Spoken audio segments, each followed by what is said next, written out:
हमारी पार्टी ने कुछ दिन पहले एक पार्लियामेंट्री बोर्ड बनाया है जिसके मैं चेयरमैन हूँ। मेरी साहब, हमीद साहब, लोन साहब और रीन साहब और मोहम्मद बेग साहब भी है, चूँकि उनकी तबीयत कुछ ठीक नहीं थी, वो कहीं गए थे, इसलिए एक बोर्ड बनाया। और बोर्ड मल्टीपर्पज़ है। इसमें एक तो जो हमारे पार्टी के इलेक्शन या जनरल इलेक्शन असेंबली की हो, पार्लियामेंट को, एक तो ये, दूसरा जो पार्टी की एक्टिविटीज़ है, हमारी पीडीपी की एक्टिविटीज़ है, फंक्शंस क्या है, एक्टिविटीज़ क्या है, पार्टी के मुतलिक सारी जो चीज़ें हैं, दूसरा वो, तीसरा जो डिसिप्लिनरी भी हमारी इसी कमेटी में वही है। इसके बारे में हमने आज मीटिंग बुलाई थी, हमारे साथी सब लोग आए थे, तो उसी के बारे में हमारी एक तो ये इंट्रोडक्टरी मीटिंग थी, बाकी जो मामलात है, जो पार्टी के मामलात है, बाकी मामलात है, उन पर हमारी बात हुई।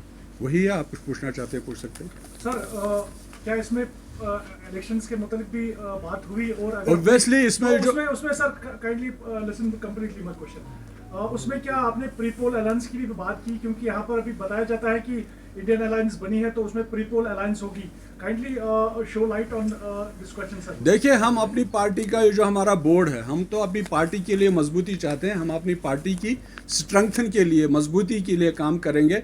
वो प्री पोल होगा, पोस्ट पोल होगा, वो हम उसमें हम नहीं जाना चाहते, वो तो बाद में देखा जाएगा क्या हो सकता है।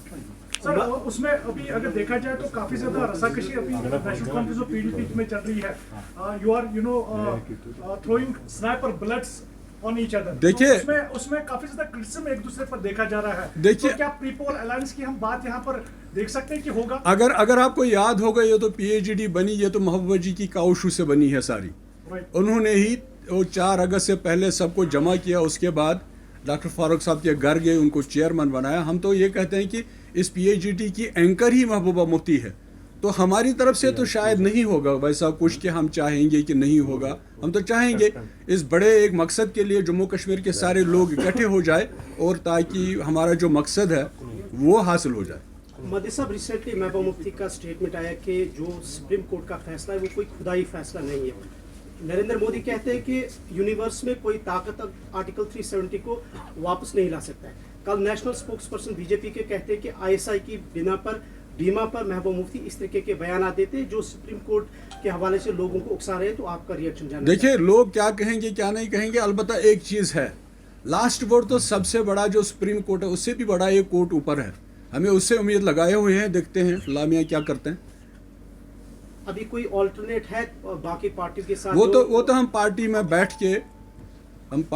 के पार्टी लीडरशिप बैठेगी, हमारी साथी बैठेंगे, तो उसके साथ उसके बारे में बात करेंगे, तो उसके बाद देखते हैं। सर, प्रीवियस इंटरेक्शंस की अगर हम बात करें तो आपके पास एक मंशूर था, एक स्ट्रेट पॉइंट था, आप 370 को लेकर अक्सर बात करते थे, या उसके रिलेटेड जो पॉइंट्स होते थे उनको लेकर बात करते थे। अगर कहीं ना कहीं पे अब 370 अब हट चुका है, अब पीडीपी के पास लोगों के लिए क्या है जिसको लेकर वो लोगों में अपनी प्रेजेंटेशन देगी या लोगों के साथ बात करेंगी? क्योंकि आने वाले वक्त में जिस तरह इलेक्शंस की भी बात कर रहे हैं, तो पीडीपी के पास अब लोगों के लिए फर्दर ऑन क्या है? देखिए, इस 370 और 35 को बचाने के लिए ही मुफ्ती साहब ने बीजेपी के साथ अलायंस किया था, अगर आप सब लोगों को याद होगा। अब जो आगे होगा वो हमारी पार्टी बैठेगी, लीडरशिप बैठेगी, उसके बारे में हम बातचीत करेंगे। ये जो सुप्रीम कोर्ट का डिसीजन आएगा उसके पस मंजर में हम बात करेंगे, उसके बाद देखते हैं क्या होता है। करीबन 150 एमपीज को सस्पेंड किया गया है पार्लियामेंट में, तो क्या कुछ? ये तो पार्लियामेंट की बात है, वो तो आपको मालूम है क्या है, चल रहा है क्या चल रहा है। मुझे लगता है कानून की किताब बंद है हमारे देश में। सर, अगले साल पार्लियामेंट इलेक्शंस होने वाले हैं, तो उसमें क्या फेसेस आपके होंगे? जो अभी 5 सीट्स यहाँ पर, चाहे जम्मू हो या यहाँ पर हो, तो कौन से फेसेस आपके वहाँ पर नुमाइंदे होंगे? वो हमारा बोर्ड दूसरी मीटिंग करेगा, उसमें हम डिसाइड करेंगे कौन कहाँ पे लड़ेगा, तो उसके बाद आपको बता देंगे। ओवरऑल जो इस वक्त क्लेम किया जा रहा है कि सब कुछ ठीक है, 70 साल ये जो पॉलिटिकल पार्टीज थी वो हालात को काबू में नहीं कर पाए, लेकिन आजकल जो ये गवर्नमेंट की तरफ से बताया जा रहा है कि all is well, specially security point of view से, तो हाउ वुड यू रिएक्ट? हम तो चाहेंगे अगर ऑल इज वेल है तो इलेक्शन हो जाए। ये तो पंचायत का इलेक्शन इन्होंने टाल दिया, अर्बन लोकल बॉडीज़ का टाल दिया। अगर ऑल इज़ वेल है तो पंचायत का इलेक्शन क्यों नहीं हो रहा है, यूएलबी का इलेक्शन क्यों नहीं हो रहा है, फिर असेंबली का इलेक्शन क्यों नहीं हो रहा है? अगर ऑल इज़ वेल, हम तो चाहेंगे ऑल इज़ वेल हो, इनकी बात सही हो और इलेक्शन कराएं, ताकि लोगों को एक अपनी हुकूमत मिल जाए। पार्टिसिपेंट्स के बारे में तो आपने कहा कि वो आने वाले वक्त में बताया जाएगा। जो 24 सितंबर के जो इलेक्शंस हैं, क्या उसके लिए अब पीडीपी अपनी तरफ से तैयारियां करेगी, और अगर तैयारियां होने वाली है तो वो किस तरह से हमें ग्राउंड पे देखने को मिलेगी? देखिए, ये तो असेंबली की बात, जी आप तो देखेंगे हर जगह हर वक्त हर जगह पीडीपी होगी इंशाल्लाह। वक्त तो हमेशा तैयार रहता है। हमारे एक पॉलिटिकल पार्टी है। इसमें क्या नई बात? सर एक वक्त पे लग रहा था पीडीपी अब खत्म हो चुकी है, लेकिन हालिया में इसीलिए वो अलायंस वगैरह आज आपको क्या लग रहा है? मैं वही जानना चाहूँगा, रिसेंटली जो महबूबा मुफ्ती ने गांधरबल में जलसे से खिताब किया और जो साउथ कश्मीर में किया और वहाँ पर जो लोगों का जमावड़ा देखने को मिला, तो क्या ये मान के चले कि इतने लोगों की कसीर तादाद देखने के बाद पीडीपी में अब दोबारा जान आ गई है और तभी ये एक्टिविटीज दोबारा अगर आप कमेटी भी बनी? अगर आप पीडीपी को देखेंगे, ये फाउंडर मेंबर है पीडीपी के, ये लोन साहब फाउंडर मेंबर है पीडीपी की, मैं भी हूँ। हमारे जो भी फाउंडर मेंबर हैं वो सब पीडीपी में वही इंटैक्ट है। जो बाहर से आए थे पता नहीं उनका क्या आने वक्त क्या था, उनका जाते वक्त क्या था। बाकी हमारी पार्टी वैसे ही ठीक ठाक है, इंटैक्ट है, शुक्र अल्लाह मियाँ का। आगे चल रही है पार्टी, रोज बरोज मजबूत होती जा रही है हमारी पार्टी। क्या कुछ वापसी भी होने जा रही है पीडीपी जी? में? वापसी भी कुछ होने वाली है पीडीपी में? आप कुछ खास लीडर- वो जैसे आप सुनते हैं वैसे हम भी सुनते हैं, जैसे आप सुनते हैं वैसे हम भी सुनते अगर हैं। वो जब आएंगे तो आपको पता चलेगा। तो क्या किया जाएगा उनका जो देखिए वो जो लोग हमारे से निकल गए जब जरूरत थी, जो उस वक्त धोखा दे गए, निकल गए, मुझे लगता है हमारी पार्टी का इस पर कोई इत्तेफाक होगा। हाँ, जो मतलब इट डिपेंड्स अपन कि कौन आना चाहता है। आप जी लोग कहते हैं कि आना चाहते हैं, अब कौन आना चाहता है, किस तरह आना चाहता है, वो तो पार्टी लीडरशिप पर डिपेंड होगा कि कैसे पार्टी उनको अलाउ करेगी नहीं करेगी, वो party.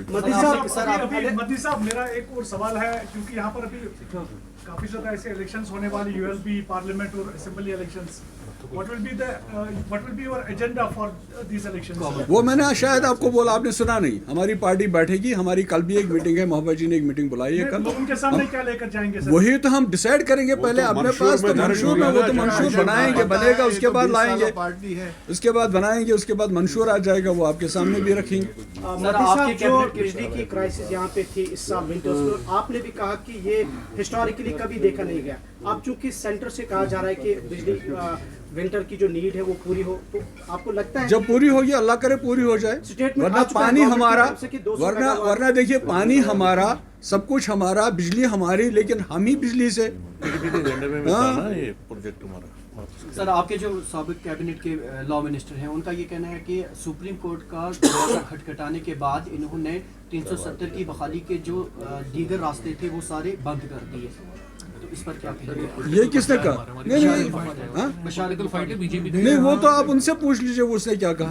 I don't know, He said कि सुप्रीम वो तो कोर्ट आप में उनसे पूछ 370 लीजिए ना, के- उसने क्या कहा होगा, उसके आगे क्या कहने वाला है। वो तो बशारत आने बुखारी, वाले हमारी वक्त पार्टी हो का सकता वो है नहीं, जो हमारी हुकूमत आती, may be वो पार्लियामेंट हमारी पार्टी का बशारत बुखारी सब तो है ही नहीं आज हमारे साथ, इसलिए वो जो कहना चाहे कह सकते हैं, कोई भी मोदी कहे। साहब